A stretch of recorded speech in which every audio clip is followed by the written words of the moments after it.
मान लेते हैं कि तुम एक एफ कैट एस्पिरेंट हो और तुम्हारे संबंध वोकैब के साथ कुछ अच्छे नहीं रहे हैं। तुमने वोकैब को इग्नोर कराया कि इसको तो एग्जाम से पहले लास्ट टाइम पर इंपॉर्टेंट वोकैब की पीडीएफ्स या फिर यूट्यूब पर वन शॉट देखकर कवर कर लूंगा।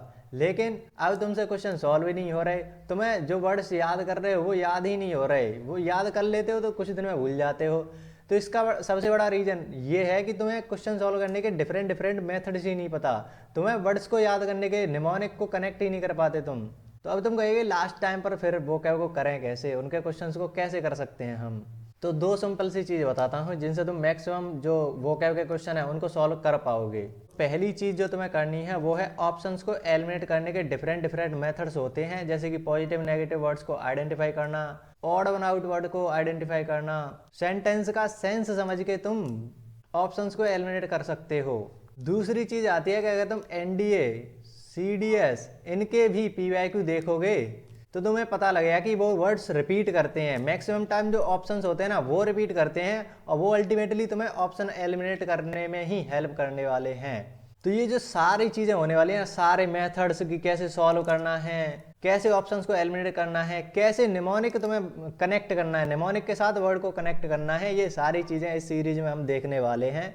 तो आज हम करने वाले हैं एफ कैट 2 2023 का 26 फरवरी वाला अटेम्प्ट। इससे पहले हम एफ कैट 1 2024 को देख चुके हैं, एफ कैट 2 2024 को देख चुके हैं। तो आज है वेडनेसडे बुधवार 29 जनवरी। तो स्टार्ट करते हैं पहले ही क्वेश्चन से। पहला क्वेश्चन है select the most appropriate synonym. Synonym बताना है तुम्हें सगैसियस का। अब ये देखो, ये जो वर्ड है ना एनडीए में तुम्हें बताया गया था, सीडीएस का मुझे पता नहीं, लेकिन इस सीरीज में ही तुम्हें सगैसियस वर्ड 2-3 बार देखने को मिल चुका है पहले ही।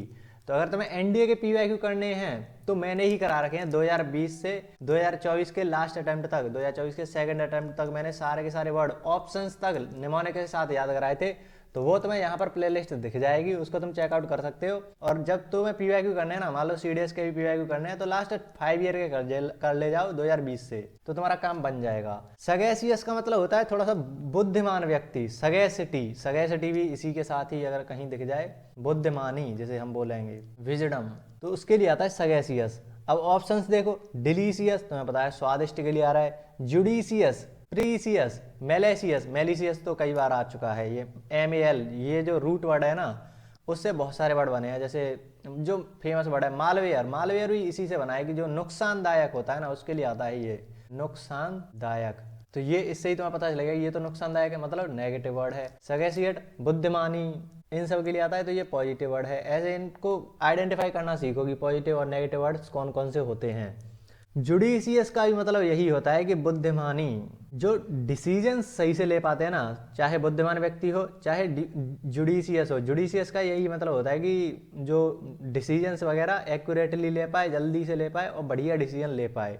सगैसियस का डायरेक्ट सिनोनिम तो जुडिशियस ही होने वाला है, और तुम्हें ऑप्शन ही अलग ही दिख रहे होंगे। नेक्स्ट आ जाओ, वैसिलेट। वैसिलेट का मतलब होता है, ऐसा ही एक तुमने वर्ड सुना होगा फैसिलिटेट, ये भी तुम्हारा पीवाईक्यू है, फैसिलिटेट। फैसिलिटेट को हमने करा था कि जो फैसिलिटेट का मतलब होता है आगे बढ़ जाना, आगे बढ़ जाना, एडवांस कर जाना। देख रहे हो ऑप्शन में पहला ही तुम्हें एडवांस दे रखा है कि अगर कोई कंफ्यूज करे कि फैसिलिटेट से किसी को याद हो ये, तो वो कंफ्यूज हो सकता है। फैसिलिटेट को हमने ऐसे करा था कि फिसल गया, तो फिसल के आगे ही तो जाएगा, तो फिसल के वो आगे बढ़ गया, एडवांस कर गया, तो इस तरीके से करा था। वैसिलेट का मतलब होता है थोड़ा सा वो कंफ्यूज है, कंफ्यूज है, या कोई चीज करने में वो हिचकिचा रहा है, हेजिटेट कर रहा है, हेजिटेट कर रहा है, उसे समझ में नहीं आ रहा कि क्या करना है।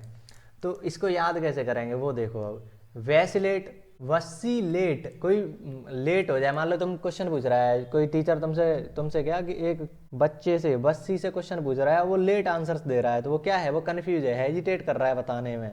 इस तरीके से तुम कर सकते हो। स्टिर का मतलब, स्टिर भी तुम्हारा एक पीवाईक्यू में ऑप्शन दिखा था। पीवाईक्यू में तब बोल देता हूँ कि अगर वो ऑप्शन में ही दिखाए ना तो फिर भी मैं उसे पीवाईक्यू मान लेता हूँ, क्योंकि वो तुम्हें पता होना चाहिए, उससे तुम ऑप्शंस एलिमिनेट कर पाते हो। अगर स्टिर पहले आ चुका है एनडीए में, तो अब अगर तुमने एनडीए के पीवाईक्यू कर रखे हैं तो तुम्हें इसका मीनिंग नहीं पता होगा। तो अगर तुम्हें मीनिंग पता है तो तुम डायरेक्ट पता चल गया ना कि इसका मतलब क्या है, तो तुम एलिमिनेट कर दोगे इसको। तो स्टिर का मतलब जैसे तुम कोई पानी वगैरह होता है उसमें चीनी मिला रहे हो, तो स्टिक से उसको स्टिर करते हो, उसको हिलाते हो, तो उसके लिए आता है स्टिर। या तारे जो टिमटिमाते हैं ना उनके लिए भी कभी कभी स्टिर का इस्तेमाल करा जाता है कि स्टार है ना, स्टार, वो स्टिर कर रहे हैं, टिमटिमा रहे हैं, टिमटिमाना, उसके लिए भी आ जाता है। शायद मैंने इसी तरीके से पहले कराया था, स्टिर को स्टार से रिलेट करके। और देख रहे हो कितना लंबे टाइम हो गया उस प्लेलिस्ट को बनाए हुए, अभी तक मुझे याद है। तो ये फायदा होता है निमोनिक के साथ याद करने का। प्लंज का मतलब होता है कहीं तुम डुबकी लगा रहे हो, डुबकी लगाना या फिर कहीं गोताखोरी करना, बेसिकली पानी में कुछ गोताखोरी करना, प्लंज करना, वो होता है प्लंज करना। हेजिटेट डायरेक्ट तुम्हें दिख गया ना, सिनोनिम पूछा था उसने, मीन्स द सेम, सिनोनिम पूछा था। तो वैसिलेट का मतलब तो यही हो गया हेजिटेट। वैसिलेट हेजिटेट दोनों को रिलेट करके भी उनका साउंड के बेसिस पर तुम निमोनिक बना सकते हो। वैसिलेट हेजिटेट इस तरीके से भी तुम कर सकते हो इसको। प्लंज का मतलब ध्यान रखना कि इसका मेरे पास निमोनिक नहीं है अभी के लिए, लेकिन इसका मतलब होता है कहीं गोताखोरी करना, गोताखोरी या क्या बोलेंगे उसको, पानी में क्या करते हैं वो, वही वही करते हैं। नेक्स्ट आ जाओ, means the same, similar word बताना है तुम्हें। जेंटल का, जेंटल का मतलब हेलो जेंटलमैन, तो वो क्या होता है, सज्जन व्यक्ति, बहुत ही भला आदमी है, सज्जन व्यक्ति है, उसके जो मॉरल वैल्यूज वाला व्यक्ति है, हाई मॉरल वैल्यूज वाला। फियर्स बहुत ज्यादा यूज में आता है, फियर्स। फेरोसिटी भी ऐसा ही तुम बोल सकते हो, फेरोसिटी तुम्हारा PYQ है। तो फेरोसिटी का मतलब अत्याचार, फेरोसियस, फियर्स, फेरोसिटी, ये सब एक जैसे नेगेटिव वर्ड दे रहे हैं। अत्याचार, अत्याचार, क्रूरता, उन सब के लिए आता है ये फेरोसिटी। ऐसी फियर्स का भी बहुत ज्यादा गुस्सा, क्रूर है, क्रूर के लिए आएगा। वॉयलेंट, वॉयलेंट वर्ड भी इसी के लिए आ जाएगा। तो ये सब तुम्हें ध्यान रखना है। फेरोसियस देख रहे हो, यहीं पर आई तो गया। क्रूअल, तीनों वर्ड तुम्हें देख रहे होंगे। जेंटल क्या है, एक पॉजिटिव वर्ड है, पॉजिटिव, सज्जन व्यक्ति है, भला आदमी है, तो वो पॉजिटिव हो गया।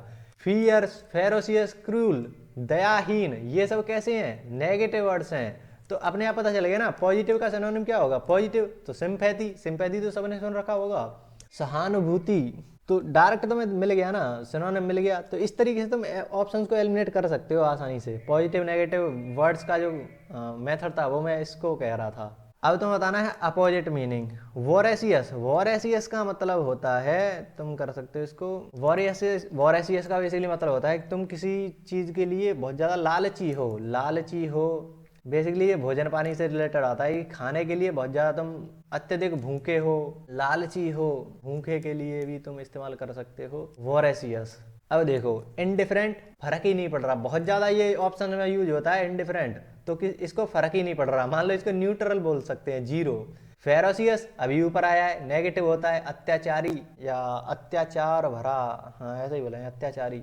रैम्पेंट, अगेन तुम्हारा PYQ है। रैम्पेंट का मतलब होता है कुछ शोर शराबा टाइप, एकदम से कुछ हुड़दंग टाइप का हो जाए। ऐसे ही एक और वर्ड आता है, बेसिकली रैम्पेंट का मतलब होता है थोड़ा सा अनियंत्रित है, कंट्रोल में नहीं है, कोई अनियंत्रित, कंट्रोल में नहीं है।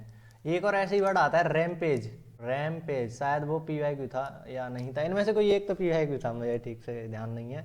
तो इसका भी मतलब यही होता है कि थोड़ा सा शोर शराबा हो जाना, हुड़दंग मच जाना, अनियंत्रण हो जाना, कहीं पर वो सिचुएशन है वो काम ना रहना। रेपेसियस का मतलब होता है लालची, लालची के लिए लालच है, ग्रीड है, ग्रीडी है, उसके लिए आता है रेपेसियस, रेपेसियस। वोरेसियस को मैंने याद कैसे करा था, डिलीसियस से। वोरेसियस डिलीसियस, खाने के लिए बहुत ज्यादा लालची है, भूखा है, भूख ज्यादा ही भूख है उसके पास, उसके उसको, तो वोरेसियस डिलीसियस। तो अब यहाँ पर तो वो लालची है, लालची तो हो नहीं सकता, हमें अपोजिट बताना है, ये तो कुछ अलग ही हो गया, अनियंत्रित। फेरोसियस क्रूर हो गया, ये लालच वगैरह से उल्टा नहीं हो सकता, उल्टा तो ये होगा इनडिफरेंट, उसे फर्क ही नहीं पड़ रहा, उसे लालच वगैरह भूख वगैरह कुछ नहीं है, उसे फर्क ही नहीं पड़ रहा, इनडिफरेंट है। तो इस तरीके से ये एंटोनिम हो जाएगा। नेक्स्ट देखो, एंटोनिम बताना है प्रोफेन का। अगेन NDA का PYQ तुम देख कर आ सकते हो, मैंने प्लेलिस्ट बना रखी है NDA की, तो वो तो नेक्स्ट लेवल थी, उसको तुम देख कर आना, तुम्हें ये सारे वर्ड ऐसा लगेगा कि दिखे दिखाए लग रहे हैं। अगर कोई कोई NDA के एस्पिरेंट है, उनको उनको लग रहा होगा कि हाँ क्या ही बच्चों वाले क्वेश्चन आ रहे हैं, क्योंकि उन्होंने कर रखी है वो प्लेलिस्ट। नेक्स्ट देखो, नेक्स्ट क्या है, प्रोफेन है। प्रोफेन का मतलब होता है पवित्र, अपवित्र, अपवित्र, कोई रिलीजियस चीज़ों से इस्तेमाल कर लिया जाता है इसको, कि एम्पायस, जैसे तुम इंग्लिश में बोलोगे एम्पायस, अपवित्र, प्रोफेन, अपवित्र। किटन, किटन का मतलब होता है एक बिल्ली का बच्चा, बिल्ली का छोटा बच्चा, उसे बोलते हैं किटन। एनर्जी, वाइल्ड, पायस, ये तुम्हें दिख रहे होंगे, तो पायस तुम्हारा एंटोनिम हो जाएगा। ये तो अगर इसका मीनिंग तुम्हें पता है तो तुम कर ले जाते, क्योंकि FCAT में एक और दिक्कत है ना, क्योंकि वो सेंटेंस में नहीं देता है। जैसे एक कोई सेंटेंस चल रहा है, उसके बीच में प्रोफेन डाल दिया और सेंटेंस पूरा हो गया ऐसे करके, तो तुम उस सेंटेंस का पूरा सेंस समझ के कि वो कहना क्या चाह रहा है उसके आधार पर भी आंसर बता सकते हो। लेकिन एफ कैट में वो दिक्कत है, वो डायरेक्ट वर्ड दे देते हैं कि अगर तुम्हें वो याद है तो उससे तुम कर सकते हो, ऑप्शन एलिमिनेट कर लो, और ज़्यादा मेथड्स बचते नहीं। तो प्रोफेन का मतलब इसीलिए बोल रहा हूँ कि पीवाईक्यू वगैरह करके जाओ, आपस के जो एग्जाम होते हैं सीडीएस एनडीए एफ कैट इनमें रिपीट करते रहते हैं। प्रोफेन का मतलब हो गया इम्पायस, अपवित्र, उल्टा क्या हो जाएगा पायस। नेक्स्ट देखोगे फ्लिपेंट। फ्लिपेंट का मतलब होता है, तुम्हें बताना है अपोजिट। फ्लिपेंट का मतलब होता है जो ज़्यादा सीरियस नहीं है, बहुत ही ज़्यादा बचकानी हरकतें करता रहता है, सीरियस नहीं है, बेसिकली तुम ऐसे बोल सकते हो सीरियस नहीं है वो। जैसे तुम बोलते हो ना बहुत ही कैजुअल उसका बिहेवियर है, कैजुअल है, रेस्पेक्टफुल नहीं है, इसके लिए रेस्पेक्टफुल, डिसरेस्पेक्टफुल तुम डाल सकते हो, ऐसा तुम डाल सकते हो कि ज़्यादा सीरियस नहीं है। तो जो व्यक्ति, जैसे पॉलिटिक्स में क्या होता है, एक व्यक्ति जैसे नीतीश कुमार है वो क्या करता है, जो जो पार्टी में ज़्यादा उसे दिख रहा होगा कि फायदा है उसी की तरफ फ्लिप कर गया, पलट गया। तो वैसे व्यक्ति कैसे होते हैं, ज़्यादा सीरियस नहीं होते। तो इसी तरीके से है, तुम्हें अपोजिट बताना है। तो यहाँ पर तो सीरियस नहीं है, अब एप्स ऑन्टोनिम्स में क्या होना चाहिए, सीरियस हो, तो तुम्हें डायरेक्ट ये दिख जाएगा। सैलो का मतलब होता है जिसमें ज़्यादा गहराई ना हो, ऊपर ऊपर से कुछ हो, तो वो कैसा व्यक्ति होगा, नॉलेज में उसकी गहराई नहीं है तो वो कैसा होगा, थोड़ा सा सीरियस नहीं होगा, मजाकिया होगा, कैजुअल होगा, डिसरेस्पेक्टफुल होगा। तो इस तरीके से कर सकते हैं। स्ट्रॉन्ग सक्सेसफुल ये तो अलग ही हो गए, ये गंभीरता से रिलेटेड आते हैं कि ये गंभीर, सीरियस नहीं है, और ये गंभीर है, इस तरीके से। अब मैंने एक वन वर्ड सब्स्टिट्यूशन भी डाल रखा है क्योंकि ये जो है फिलेंथ्रोपिस्ट इसी सीरीज में तुम्हें देखने को मिल गया होगा, एनडीए में पूछा जा चुका है, इसीलिए मैंने डाल दिया था कि a person who loves mankind and works for their wellbeing, मानवता को प्रेम करने वाला उसे बोलते हैं फिलेंथ्रोपिक। फिल का मतलब होता है लव, एंथ्रोपी का मतलब मानवता, ह्यूमैनिटी, मैनकाइंड, तो उसको लव करने वाला फिलेंथ्रोपिस्ट होता है। डिवोटी तो भक्त होता है, किसी का भक्त हो जाना, किसी की सेवा करना। ट्रस्टी जो विश्वास करता है, ट्रस्ट करता है, ऐसे। एंथ्रोपोलॉजिस्ट होता है जो जो ह्यूमन बिहेवियर वगैरह को स्टडी करते हैं ना, उनको बोलते हैं एंथ्रोपोलिस्ट, मानव शास्त्री ऐसा कुछ बोलते हैं उसको। तो इस तरीके से तुमने देखा बहुत सारे, हमने निमोनिक देख लिए, क्वेश्चन करने का तरीके देख लिए, ऑप्शंस को एलिमिनेट करना है, पॉजिटिव नेगेटिव मेथड, ये तो खैर इनमें क्या बोलते हैं, ये वाली चीज़ नहीं है कि सेंटेंस वगैरह दे रखा हो। अगर तुम सीडीएस के पीवाईक्यू देखो, एनडीए के देखो, तो उनमें इस तरीके से आता है और उनमें तो नेक्स्ट लेवल मजा आता है। तो तुम वो देख कर आना, तुम्हें सच में लगेगा कि वो क्या इंप्रूव हो रही है। तो अगर तरीका पसंद आ रहा हो तो चैनल को सब्सक्राइब जरूर कर लेना, डेली बेस पर ये सीरीज चलने वाली है तुम्हारे पेपर तक। बाकी अगर तुम्हें एनडीए की प्लेलिस्ट देखनी है तो यहाँ पर मैं एंड स्क्रीन पर लगा दे रहा हूँ, इसको क्लिक करो और देख डालो, तुम्हें बहुत नेक्स्ट लेवल इंप्रूवमेंट होने वाला है तुम्हारे अंदर। तो चलो मिलते हैं नेक्स्ट वीडियो में, तब तक के लिए कुछ ना कुछ सीखते रहिए। धन्यवाद।